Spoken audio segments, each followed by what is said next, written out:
Please get ready for a dictation from a news item from Hindustan Times dated 26 November, page 12.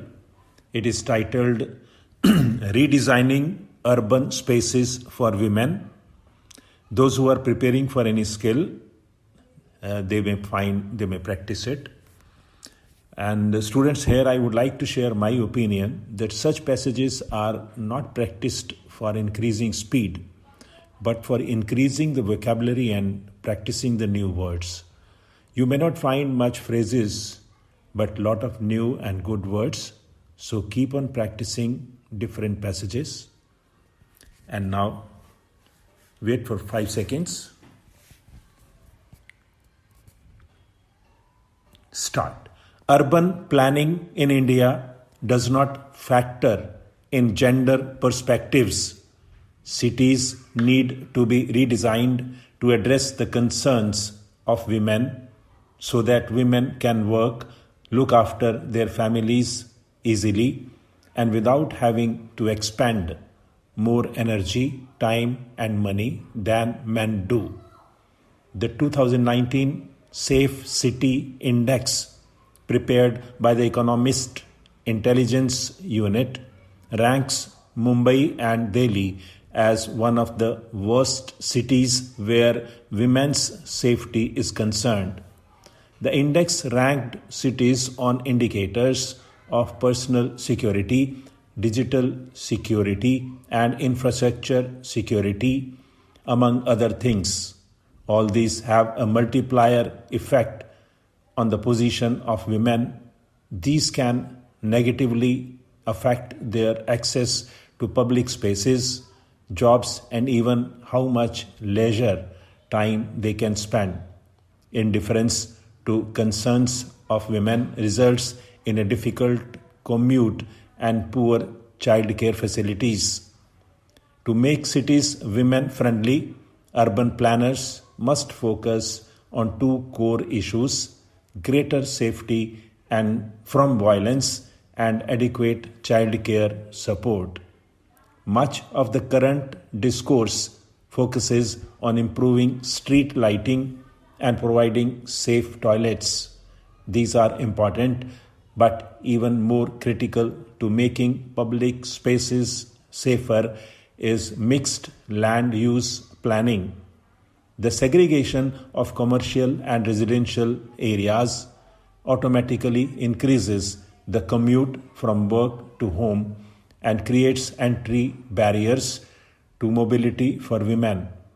Mixed land use, by encouraging office space and commercial areas in residential localities, makes for regular use of streets, better lighting, and encourages women to use public spaces. We already have an example in the planned city of Chandigarh, one of the safest for women in India. This city factored in local markets, commercial offices, schools, public parks, post offices, police posts, and medical clinics into the design of each small locality or sector. Shaded footpaths were created for walking such that it was possible to cover the city on foot and remain in the shade. And yet, extensive mixed use was simply not replicated in other Indian cities.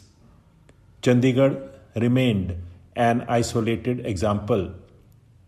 A 2019 Ola Mobility Institute study, which surveyed men and women in 11 cities in India, said that while 80% respondents lived within a 15-minute walking distance of a bus stop, only 47% either walked or cycled to the bus stop. The others used shared transport, two-wheelers and cars. Shared transport has been found to be generally unsafe. But in the absence of dedicated footpaths or cycle tracks, women commuters have little option. In reimagining urban spaces, we must not focus on somewhat vacuous efforts such as creating special transport services for women. It would instead be far more beneficial to sensitize men to be more civil. Already, various surveys have shown that the majority of men in India do not approve of boorish behavior towards women. In 2015-16 National Family Health Survey indicated that 58% husbands disapproved of wife beating. In a UN women-sponsored household survey on sexual violence in public spaces in Delhi in 2012, 94% men said that people should intervene if they see sexual harassment in public spaces. This needs to be built upon and civility inculcated. The other priority must be reliable childcare facilities, which are necessary if we expect women to enter the job market, sustain jobs, and also pursue leisure activities.